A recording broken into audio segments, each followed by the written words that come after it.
without any further ado, I'd like to introduce Father to you. And his talk is factors that compromise the stability and the vocation of the family in a modern world. Thank you very much.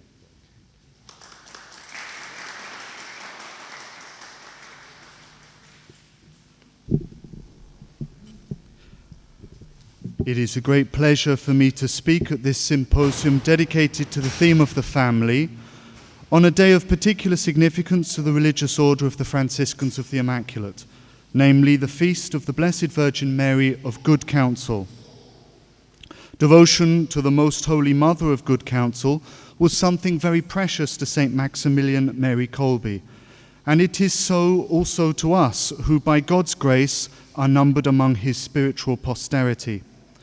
With joy and confidence, therefore, I place this little conference under her patronage, beseeching her to lead us ultimately to a deeper knowledge and love of the mystery of the family in the light of God's eternal counsel, centered upon Christ Jesus the Lord, God's most perfect work, who chose to be born of Mary into a human family. In a recent interview for an Italian Catholic periodical, Cardinal Carlo Cafara, Archbishop of Bologna, and think tank and first president of the Pontifical John Paul II Institute for Studies on Marriage and Family, described how, at the outset of the work entrusted to him by John Paul II, he had received a long handwritten letter from the late, now servant of God, Sister Lucia of Fatima. The message of the Fatima seer was clear and powerful. The final clash between the Lord and the kingdom of Satan will be over the family and marriage. This is the crucial issue. This is the crux of the matter, said the Cardinal, because we are touching upon the mainstay of creation, the truth of the relation between man and woman and between the generations. If the mainstay fails, the whole edifice falls. And this is what we are now seeing, because we have come to this point. The Cardinal is not alone in this stark assessment of the situation. The Church has long been concerned over the challenges facing the family in the modern world. In December of 1965, the Fathers of the Second Vatican Council were able to observe how, on the family level, there are tensions arising out of demographic, economic and social pressures, out of conflicts between succeeding generations, and out of new social relationships between the sexes. 24 or so years later, with the very first sentence of his important encyclical on the family, Familiaris Consortio, John Paul II repeated almost the same words, and I quote, "The family in the modern world, as much as and perhaps more than any other institution, has been beset by the many profound and rapid changes that have affected society and culture."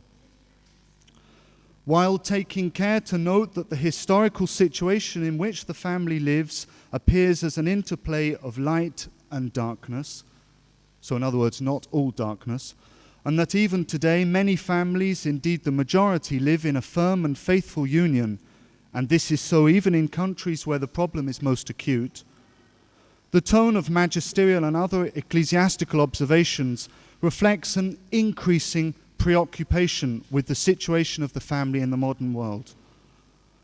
A little less than a year before his holy death in 2005, John Paul II stated, "Halfway through the last century, in communities most socially and economically developed, there emerged in a devastating manner phenomena symptomatic of a profound crisis, the consequences of which are today before our eyes."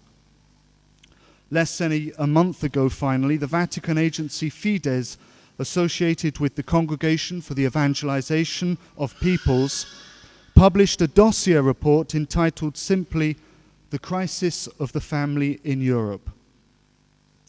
In this conference, after considering the signs or indices of the present crisis, I will try to analyze some of the factors that are contributing by way of causes to the crisis of the family in Europe. Finally, I shall attempt to present some of the ways in which this crisis can be met.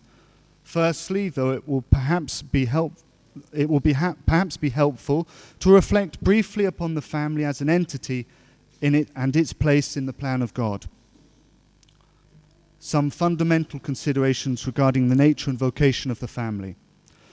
Central to a Christian understanding of the family is its identity as a natural institution, willed by the Creator from the beginning. The family, states the Catechism of the Catholic Church, is a natural society in which husband and wife are called to give themselves in love and in the gift of life. The natural institution of the family is founded in turn upon that of marriage, that intimate union of life and complementarity between a man and a woman, which is constituted in the freely contracted and publicly expressed indissoluble bond of matrimony, and is open to the transmission of life. The public aspect of the marriage bond is entirely consistent with the social identity and role of the family. The Catechism calls the family the original cell of social life.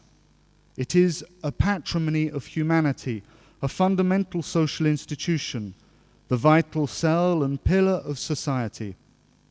Existing prior to the state or any other community, the family shares with society, which traces its own origin, of course, precisely to the family, a role in the defense and advancement of the good of every person and of humanity. Beyond the juridical, social, and economic identity of the family, it is a community of love and solidarity, uniquely suited to teach and transmit cultural, ethical, social, spiritual, and religious values. It is a community in which, from childhood, one can learn moral values, begin to honor God, and make good use of freedom. Here we begin to see how the family, as a natural institution, apart from being the environment to which the mission of transmitting life is exclusively entrusted, serves to help man to attain his final end, namely God. Marriage, upon which, as we have said, the family is founded, has a certain sacramental quality in virtue of its relation to the God of the covenant, even prior to its being raised to the sublime dignity of a sacrament with a capital S of the new law by Christ. Corresponding to the image of monotheistic God, writes Benedict XVI in Deus Caritas Est, is monogamous marriage. Marriage, based on exclusive and definitive love, becomes the icon of the relationship between God and his people and vice versa. God's way of loving becomes the measure of human love. Those words from Deus Caritas Est. Reflecting upon similar lines, John Paul II had earlier written, God is love, creating the human race in his own image and continually keeping it in being. God inscribed in the humanity of man and woman the vocation and thus the capacity and responsibility of love and communion. The fundamental and innate human vocation to love, which may be realized either in marriage or through celibacy and virginity, is the reason why human sexuality can in no way be considered something purely biological, but instead concerns the innermost being of the human person as such. Reflecting the image of its author, marriage is, of its own very nature, ordered to the well-being of the spouses and to the procreation and upbringing of children, both of which greatly manifest and realize man's vocation to love. Conjugal love, however, only reaches that fullness to which it is interiorly ordained, conjugal charity, through the gift of the Holy Spirit poured into the hearts of believers as the fruit of Christ's sacrifice on the cross. The Spirit which the Lord pours forth gives a new heart and renders man and woman capable of loving one another as Christ has loved us. To fulfill its deeper purpose, marriage stands in need of redeeming grace, and in particular the grace consequent upon its elevation by Christ to the dignity of a sacrament of the new law. The fullness to which it is interiorly ordained thus points marriage towards Christ. In Christ, fullness of the revelation of the Father's love, writes Benedict XVI, is expressed the full truth of the human vocation to love that can only be found completely in the sincere gift of self. Marriage appears then as both sacrament and sign of God's presence, and is to be understood in reference to Christ, who came that we might have life and have it to the full. The contemporary crisis of marriage and the family. Firstly, indices of the crisis. And this is a citation now. Signs are not lacking of a disturbing degradation of some fundamental values, a mistaken theoretical and practical concept of the independence of the spouses in relation to each other, serious misconceptions regarding the relationship of authority between parents and children, the concrete difficulties that the family itself experiences in the transmission of values, the growing number of divorces, the scourge of abortion, the ever more frequent recourse to sterilization, the appearance of a truly contraceptive mentality. The picture painted thus by John Paul II in Familiaris Consortio is not limited to a relatively small number of places remarkable for their moral and social degradation.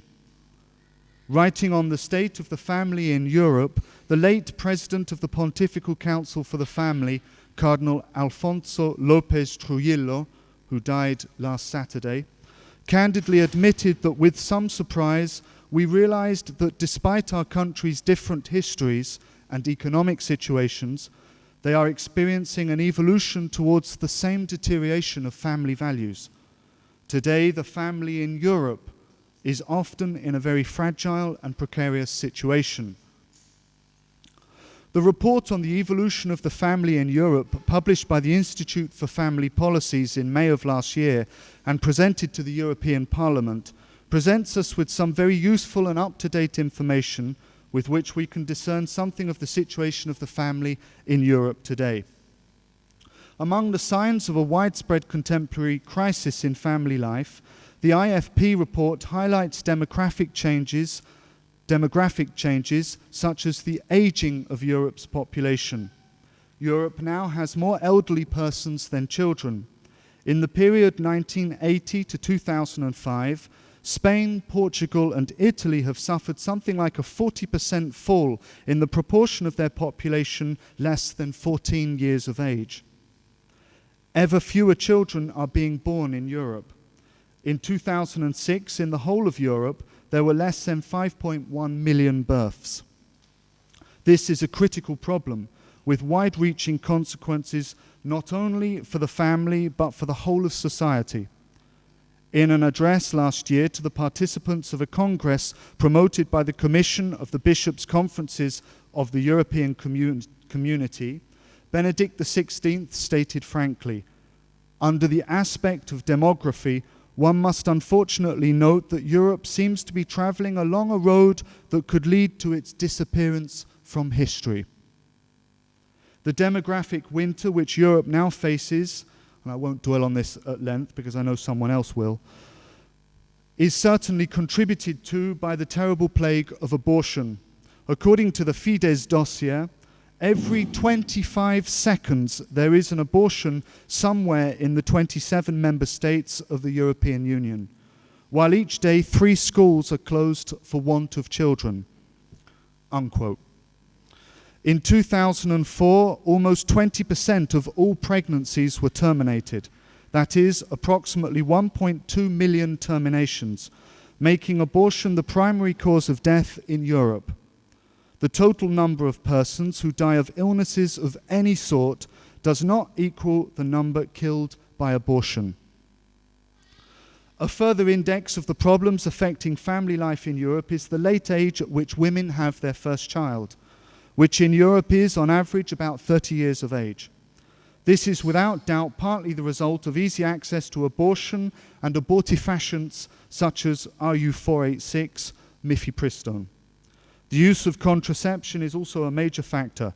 Just over 2/3 of women, 70%, in Europe use contraceptive methods. Economic pressures, however, also contribute to the late maternal age. Children bear the brunt of the socio-economic difficulties of their parents. According to the European average, 19% of children in Europe live below the poverty line. Social and moral degradation is also revealed in domestic violence. Worldwide, domestic violence is the primary cause of death for women between the ages of 16 and 44. According to the Fides dossier, husbands or fiancés or lovers, and sometimes even children, kill more women in this age group than cancer, road traffic accidents, or wars. Some of the more significant statistics, though, regard marriage directly. First of all, less people are marrying. In the 25 years between 1980 and 2005, there was a 22% decrease in the number of marriages in Europe, notwithstanding an increase of more than 33 million in the total population. Secondly, the rate of divorce has increased. Comparison of the years 1980 and 2005 show a 55% increase in broken marriages. In Europe, 1 in 3 marriages break down. Thirdly, there is an increasing incidence of what one might call alternative unions. The rise in cohabitation or free unions is mirrored by the number of births outside of marriage. France seems to be close to the European average in this respect. In 2000, 43% of births in that country, 55% for the first child, took place outside of marriage. For every 100 marriages celebrated in France, 8 pacts, civil solidarity pact, giving a legal framework to de facto unions, are registered. Finally, following on from the legal recognition granted to homosexual unions in Denmark in 1989, there has been a series of similar enactments in many member states, including Holland, Germany, Belgium, and the United Kingdom.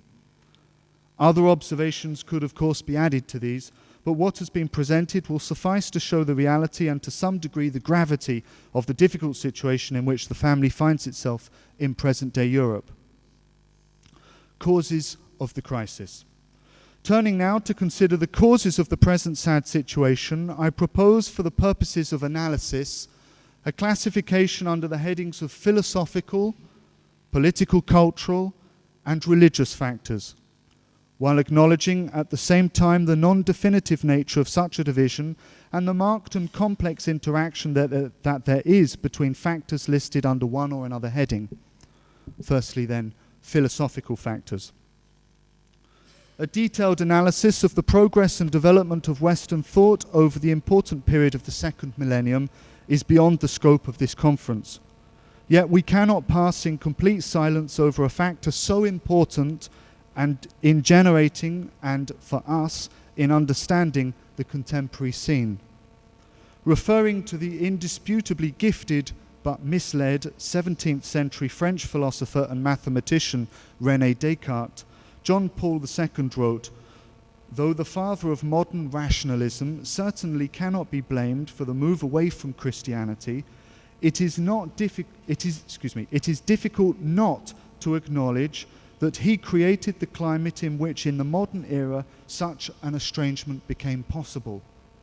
In fact, about 150 years after Descartes, all that was fundamentally Christian in the tradition of European thought had already been pushed aside." Unquote, John Paul II. Descartes, significantly styled the father of modern rationalism, was one of the most important figures in a process which had actually begun several centuries earlier, characterized by a turning away from the Christian philosophy of the scholastics, built up on the firm foundation of metaphysics, the philosophy of being. A first serious fracture between the world of reality and that of thought was introduced by the English friar William of Ockham. Ockham was a brilliant logician but poor metaphysician who seriously misinterpreted the positions of the very great Franciscan philosopher, theologian, Blessed John Duns Scotus. Ockham's system, essentially that of nominalism, led to the notion that human knowledge was basically subjective and not derived from objective reality. The way was open to agnosticism, which would become a major feature of Western thought with Immanuel Kant. Significantly, Martin Luther, who died in 1546, was more than a little influenced by Ockham's school of thought.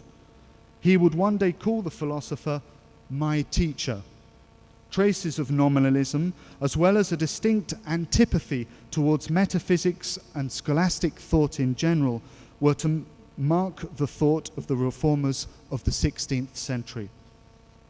The split between thought and existence was widened then with Descartes' methodology of systematic doubt, culminating in his famous "I think, therefore I am." How different from the approach of St. Thomas, laments John Paul II, for whom it is not thought which determines existence, but existence, esse, which determines thought. I think the way I think because I am that which I am, a creature, and because he is he who is, the absolute uncreated mystery. In that citation, there is obviously a reference to the most important words in chapter 3 of Exodus. The influence of Descartes was very great. All the rationalism of the last centuries, writes John Paul II again, as much in its Anglo-Saxon expression as in its continental expression in Kantianism, Hegelianism, and the German philosophy of the 19th and 20th centuries up to Husserl and Heidegger, can be considered a continuation and an expansion of Cartesian positions. Some of the features of the various streams of philosophical thought deriving from Cartesian rationalism are worth briefly mentioning. Firstly, there are marked tendencies to either atheistic materialism, Marx, Feuerbach, or to pantheism, Spinoza, Hegel. This latter error, pantheism, is a key feature of New Age thought. In Hegel, 1770 to 1831, the idealistic dialectical process based on the universal existence of opposites which interact so as to form a higher unity, from which in turn new oppositions generate, leads to a particularly dangerous form of relativism in which evil is seen as a necessary counterpart to good, Satan becomes part of God, the Trinity becomes a quaternity. In an Anglo-Saxon content, empiricism, which holds that there are no longer any universally true propositions for the mind to accept, and no universally binding laws for the will to obey, since all knowledge is conditioned by one's limited past experience and unpredictable experience still to come, begets relativism. Relativism is the notion that there is no absolute truth or certitude, and hence no unchangeable principles of human behavior. From here it is only a small step to utilitarianism and its derivatives. An action is considered right inasmuch as it promotes happiness. The greatest happiness of the greatest number becomes the guiding principle of conduct, irrespective of the means taken to obtain it. In all of this, it goes without saying that the Catholic concept of natural moral law and the notion that actions may be intrinsically disordered from the moral point of view on account of their being essentially contrary to the will of the Creator inscribed in human nature are quite defunct. These, then, are some of the principal philosophies that have shaped the thought and actions of contemporary Western man, separated as he has been first by a spirit of disobedience, then by heresy, schism, and rebellion, then by indifference, from the guiding hand of the magisterium of the Church, and hence made an easy victim to every kind of, quote, strange teaching, unquote, Hebrews 13. The modern move away from Christianity, then, with all its consequences for the family, has much to do with errors in the sphere of reason. Political cultural factors.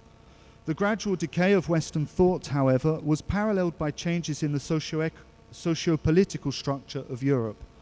The rationalist enlightenment of the early mid-18th century soon generated its fruit in the upheavals of the French Revolution of 1789 to 1799. In many different nations, first in Europe and then elsewhere, monarchical government was giving way under the impetus of carefully organized political and social movements to alternative forms of government, often distinguished by their strongly anti-Catholic agenda. Some liberal states made the generation of a secularized, church-free society more or less an explicit goal. Industrialization, war, economic depression, and other factors brought new challenges to Western societies.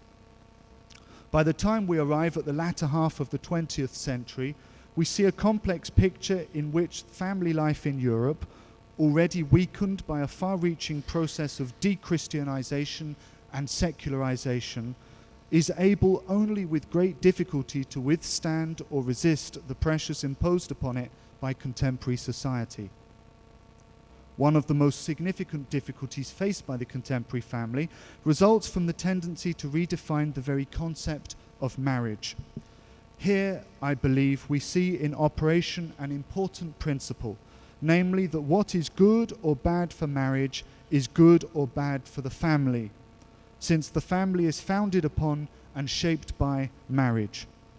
Cardinal Trujillo pertinently observes, by departing from the fundamental notion of the communion of two persons of different sexes who give themselves to each other in an exclusive way without reservation or time limitations, the ambiguous terms are multiplying in an effort to define the new family models.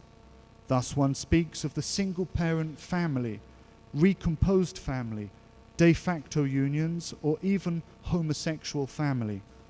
These so-called new models are deceptive. The new models that are neither new nor models have contributed to emptying the idea of family of its meaning.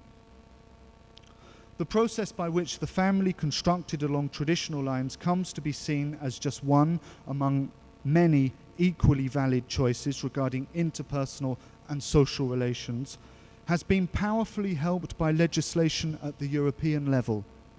Article 12 of the European Convention on Human Rights reasonably states that, quote, men and women of marriageable age have the right to marry and to found a family, according to the national laws governing the exercise of this right, unquote. The 2001 EU Charter on Fundamental Rights also declares the right to marry, but with this important difference: all reference to men and women is dropped. The right to marry, I quote, and the right to found a family shall be guaranteed in accordance with the national laws governing the exercise of these rights, unquote. The omission militates against what some might wish to call discrimination on the basis of gender, recognizing to all the right to marry and found a family. The new understanding of marriage is therefore simply the union of two subjects with the intention of sharing a life of intimacy and affectivity. In line with the Charter, many member states provide, alongside traditional marriage, various institutionalized forms of recognition of bonds between persons of the same sex. The effect is the generation of paramatrimonial institutions. Among Western European nations, only Austria, Greece, Ireland, and Italy lack legislation on civil unions capable of giving legal recognition to same-sex couples. At the same time, the positive support given by governments to traditional heterosexual marriage is ever decreasing. A careful reading of the European Charter will suggest what is likely to come in the near future. It is probable that the Council of Europe will shortly approve an amendment of the European Convention concerning the adoption of minors, which will recognize the right of single persons to adopt children. It will be possible then to extend this right also to free unions and same-sex unions. The European Court of Human Rights recently declared the decision of a French authority which had denied a militant and self-declared lesbian the right to adopt a child a form of discrimination on sexual grounds. In its 2007 proposal for a strategy of the European Union for the support of marriage and family, the Commission of the Bishops' Conferences of the European Community declared that loving and stable couples are a social capital for all Europeans, and called for legislation which promotes the family founded on marriage and the stability and faithfulness it implies. Militating, however, against the stability of marriage and the faithfulness it implies is what John Paul II described in 2002 as a pro-divorce mentality. According to an observation of the plenary assembly of the Pontifical Council for the Family, it almost seems that separation and divorce are considered the only way out of marital crisis. While recognizing that difficulties frequently lead to real friction and conflicts, the Pontifical Council for the Family decried a mentality that weakens spouses in the living out of their vocation to married life.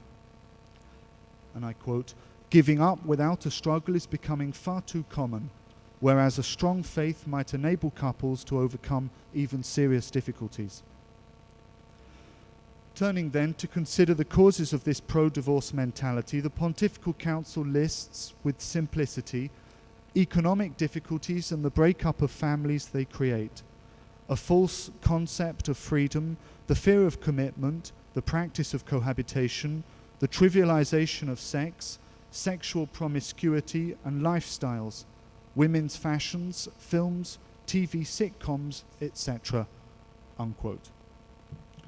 In general terms, it is clear that the stability and vocation of marriages and families is compromised by factors that tend to liberate society from any reference to universal natural morality, thus opening up the way to a climate of individualism, egotism, and eventually unrestrained hedonism. A spirit of almost nihilistic selfishness opposed to solidarity and compassion underlies many of the evils currently afflicting the family and society. After describing the signs of what he calls a disturbing degradation of fundamental values, which include the growing number of divorces, John Paul II states in his 1981 encyclical Familiaris Consortia, "At the root of these negative phenomena, there frequently lies a corruption of the idea and the experience of freedom, conceived not as a capacity for realizing the truth of God's plan for marriage and the family, but as an autonomous power of self-affirmation, often against others, for one's own selfish well-being. A vicious circle is established inasmuch as individualism is fostered by the factors such as decreased birth rate."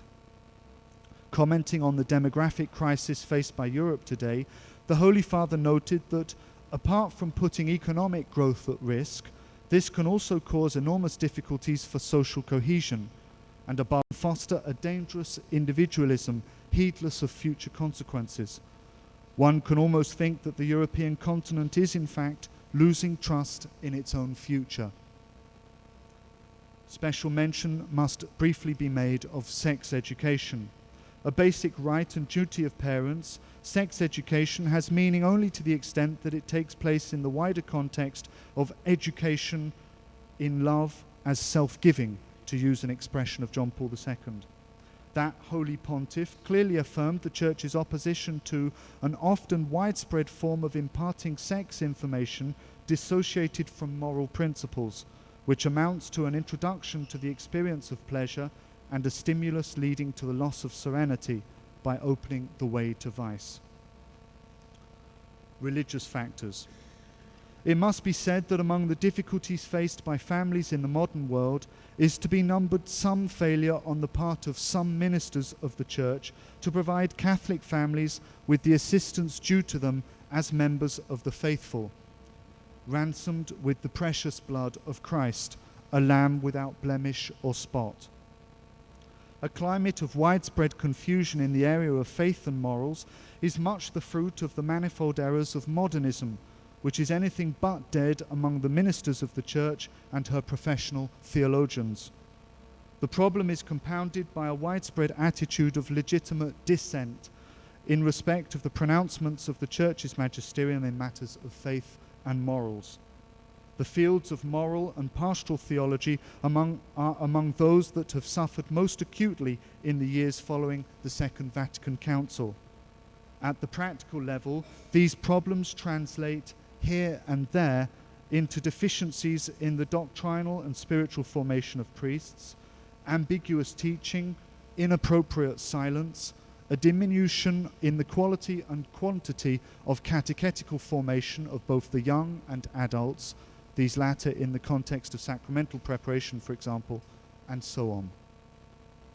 Another problem experienced by families, and by their young members in particular, is the difficulty in a multicultural, pluralistic society in which Catholicism is the religion of a minority, of meeting prospective husbands and wives who share the ideals and aspirations of the conscientious Catholic young person looking to marry. Mixed marriages are common nowadays, and while they are certainly not to be discounted a priori, it must be recognized that they entail special difficulties for both the spouses and the children. I also wish to mention very briefly the challenge to church and society resulting from the now widely recognized phenomenon of the progressive Islamization of Europe.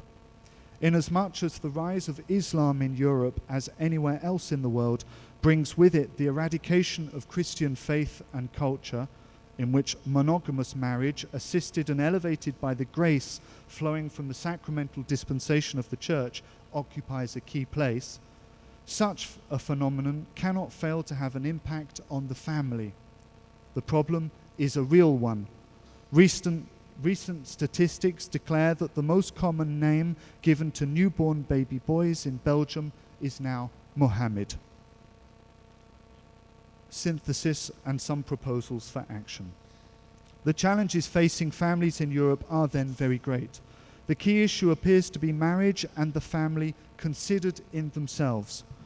In an address at Rimini earlier this year, His Excellency Monsignor Giampaolo Crepaldi, Secretary of the Pontifical Council for Justice and Peace, stated that the European bishops have not asked for traditional and generic family policies, but they asked for a policy of cultural promotion of the family founded upon marriage and policies for the support of couples and for the raising of children, including the prevention of marriage crises and an education of the young so that marriage and family might in their eyes become once again something attractive.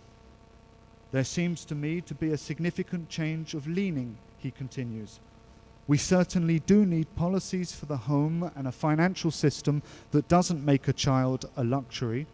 But first of all, we need to promote to the young generations the truth of the family.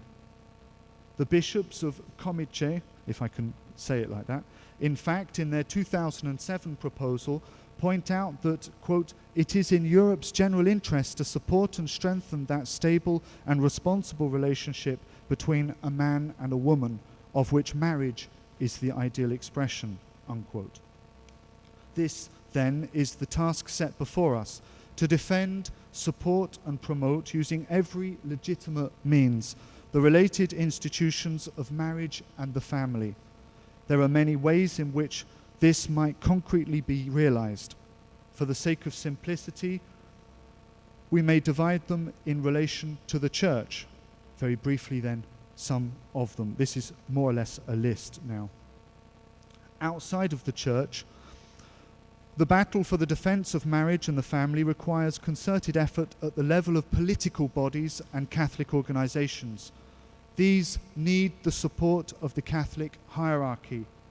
Cardinal Trujillo, speaking once again with admirable candor, observed that during our exchanges, we realized that many dishonest or immoral proposals in the different European countries could have been stopped at the appropriate time through the intervention of the bishops or the members of a commission.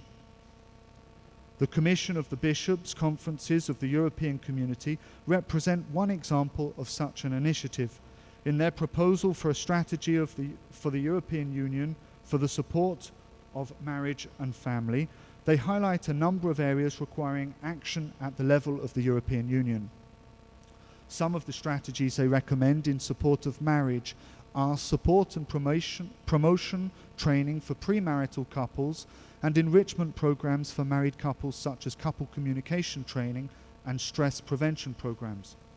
Creation of a legal framework for reconciling professional and family life. Initiatives directed to providing family-friendly housing. Encouraging academic research on the importance of the family for society and the value of marriage. Provision of support for local associations and for voluntary organizations whose goal is to support couples and families. And encouragement for business to include initiatives in favour of stabilising couples. For good parenting instead, they recommend giving greater priority to the construction and renovation of quality childcare facilities, reduction of VAT on essential items for rearing children, contributing to increased public awareness of the challenge of good parenting, operation of an effective ban on the most brutal video killer games, helping parents to supervise their children's use of mobile phone and internet services, attention to the diet of children, involving parents more closely in the prevention of alcohol and drug abuse by minors, providing special help to families with disabled children or those with mental health problems, and tackling the reduction of family breakup as a way of bringing about a reduction in child poverty. Inside the Church.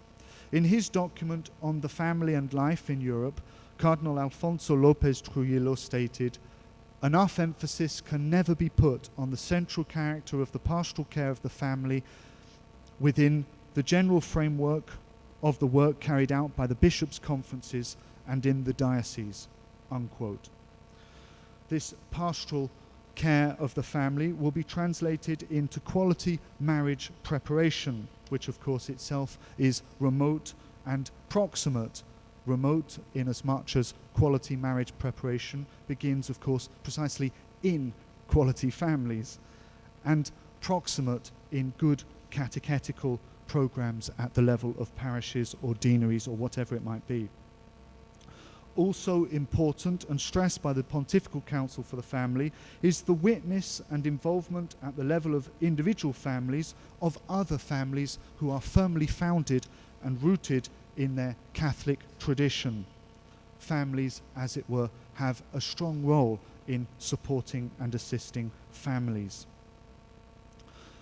I wish to pass on to my final point in this section, which I've entitled Authentic Marian Piety and Consecration to Our Lady as a Necessary Component of the Battle for Life. We know full well that John Paul II was remarkable for his Marian devotion, and he chose as the motto of his papacy, totus tuus, an expression drawn from St. Louis de Montfort, which denotes total consecration to Our Blessed Lady. The authentic living out of genuine Marian consecration with a serious attempt to imitate the virtues of the Blessed Virgin Mary, assisted by the grace which comes through the dispensation of redeeming grace, in which she plays a key part, is critical for the revitalization not only of family life in the Church, but also of every aspect of ecclesiastical life. The conclusion.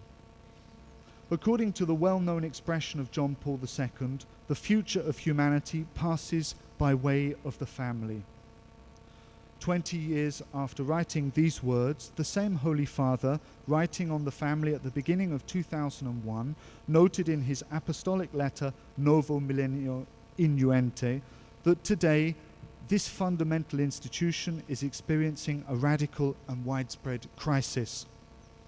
Taking these two affirmations together, we may reasonably conclude that the present crisis of the family puts in jeopardy nothing less than the future of humanity. Once again, while not wishing to ignore, indeed not at all wishing to pass over lightly the tremendous work which has been done inside the Church and beyond the visible boundaries of the Church also to support and assist the family in Europe and beyond, we must say that much more action is needed. We are called, dear brothers and sisters, into the battle now, because the time in which we are living truly is a critical one for the family. With these thoughts, I commend us once again to the Blessed Virgin Mary, the Mother of Good Counsel, and to the protection and prayers of Saint Joseph, universal patron of the Church. Thank you very much.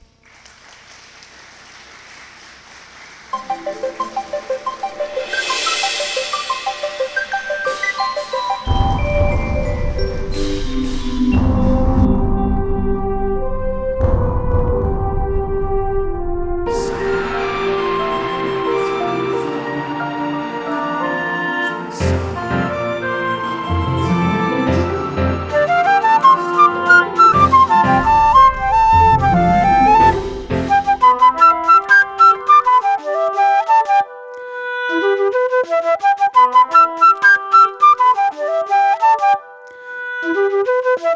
you.